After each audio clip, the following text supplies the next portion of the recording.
dos muchachos de mis aparecen muertos, que le mato la mamá y los primos y hasta el hijueputa ese marica cree que es porque es policía, que si yo le tengo miedo a ese hijueputa, ¿o qué? O sea que tenemos que crear un caos muy berraco para que nos llamen a paz.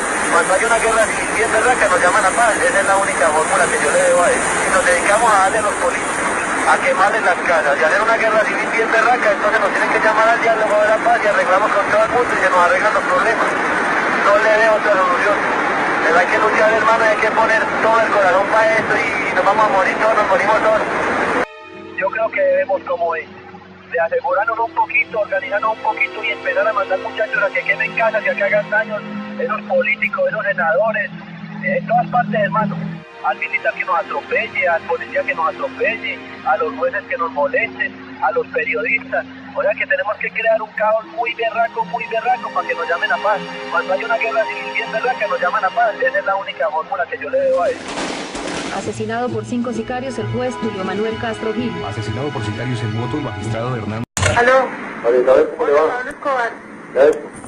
Le quiero pedir un favor muy grande en nombre del país. Sí. ¿Por qué no hacemos algo para que se entregue y le garantice la vida y se pueda ver con su familia? Yo estoy disponible para eso, yo soy el que tiene mejor voluntad en este caso. Estoy dispuesto a aceptar una cárcel intermedia, pero necesito hacer un estudio de esa cárcel porque es que yo no puedo permanecer en una cárcel urbana porque me colocan un carro bomba y vuelan una manzana.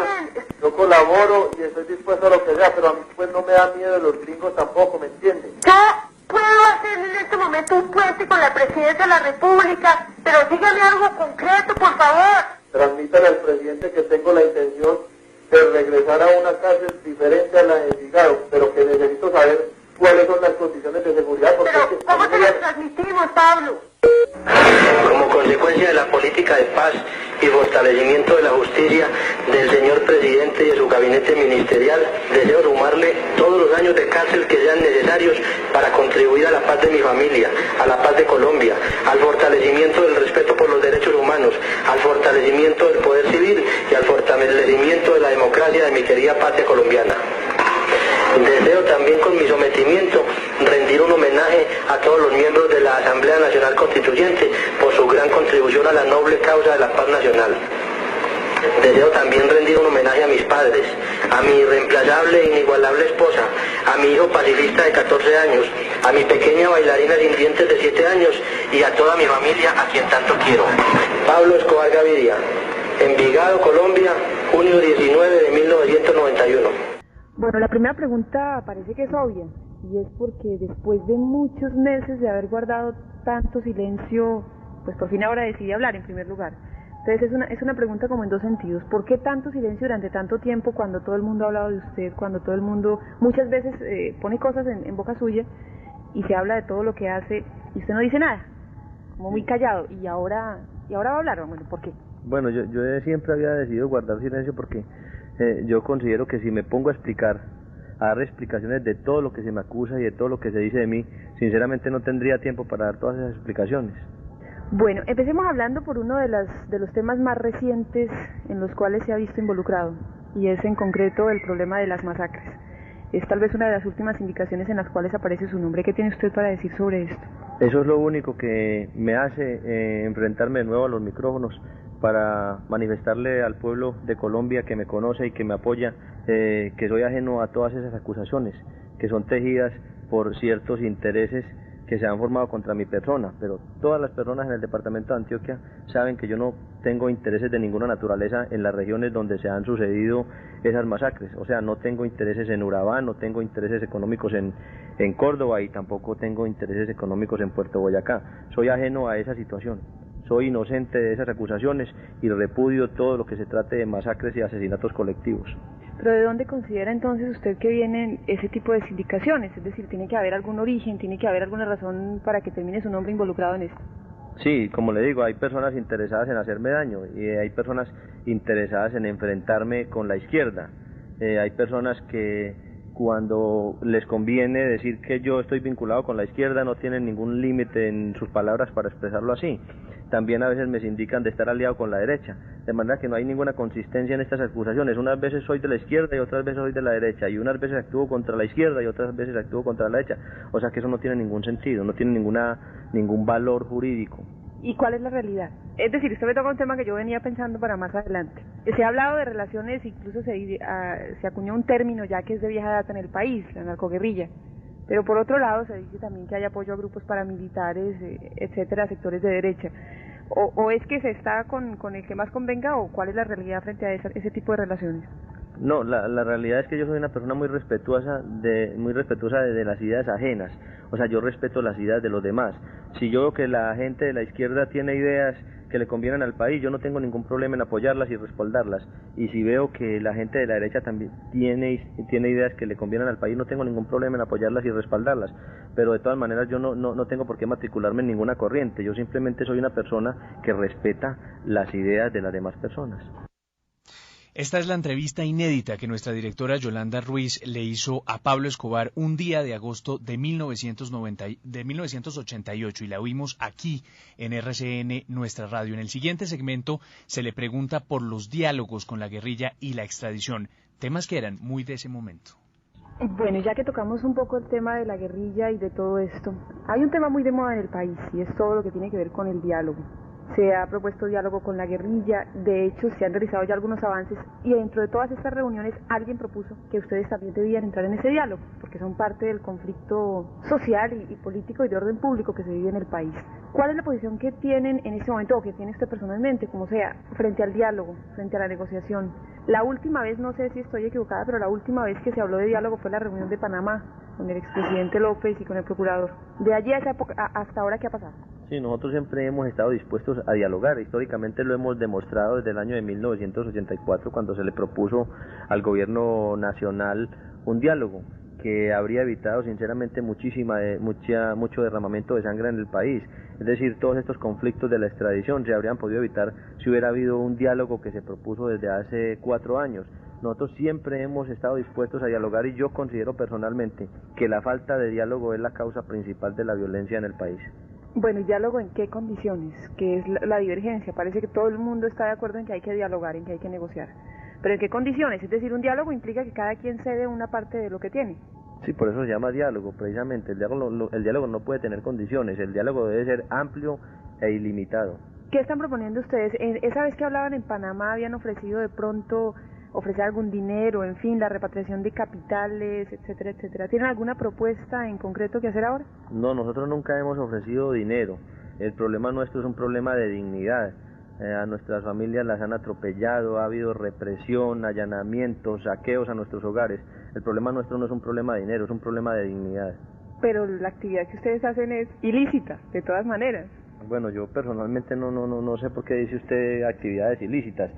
Pues a veces a mí se me acusa de narcotráfico, pues es una actividad que por el momento, históricamente, digámoslo así, se ha declarado ilegal. Es ilegal por el momento, pero a la larga y al futuro ya se va a demostrar que tiende hacia la legalización. ¿Están de acuerdo ustedes con eso? Que es otro tema de discusión ahora, por ejemplo, en los Estados Unidos y aquí mismo en el país. Ya hay algunos sectores que plantean que dentro de esa negociación, ese diálogo, se contemple la posibilidad de legalizar el consumo y el tráfico de narcóticos sin ningún problema. Sí, yo pienso que el problema de la legalización o el problema de la represión en la lucha contra el narcotráfico no es tan importante. Yo considero que es mucho más importante el problema de la educación y de la disciplina. Este es un problema más de educación y de disciplina que de legalización o de represión, porque yo digo disciplina porque pues todo lo que se hace en exceso es perjudicial para la salud, inclusive el mismo ejercicio físico puede ser dañino para la salud cuando se hace en exceso. De todo esto que usted me habla, cuando me dice respecto a la educación y todo esto, me da la impresión, no sé si es así, que hay una preocupación por el consumo de las drogas, porque la gente la consuma o algo así, ¿es cierto? Sí, claro que existe una preocupación por el consumo de las drogas, pero cuando el consumo se hace en exceso y se hace sin ningún tipo de educación, o sea, las drogas necesitan una clasificación, porque no producen los mismos efectos en una persona el whisky que la cerveza o el vino. Lo mismo sucede con las drogas, el problema es de educación y de clasificación de las drogas. Eso implicaría reconocerlas, o sea, reconocerles como una realidad que están ahí y entonces educar a la gente en ese sentido. Sí, es que es una realidad que están ahí, hay que reconocer que están ahí. Bueno, el consumo de drogas y de ese problema se podría hablar muchísimo, pero hay otro tema también importante que creo que es conveniente tocar, y es el que tiene que ver con el tratado de extradición. Ya desde hace varios meses está un poquito congelada esta discusión que en otro tiempo fue primera plana de todos los periódicos. Pero ¿cuál es la posición suya o la de ustedes en torno al tratado de extradición en este momento? Sí, mi posición en torno al tratado de extradición es la misma que tiene la gran mayoría del pueblo colombiano, es decir, estar en contra del tratado de extradición. Eso se ha demostrado en las encuestas amañadas de televisión, el pueblo está contra la extradición y mucho más después de haber visto la forma como se trata a nuestros compatriotas colombianos detenidos en las cárceles de los Estados Unidos, la forma como se violan sus derechos constitucionales, sus derechos humanos y sus derechos procesales.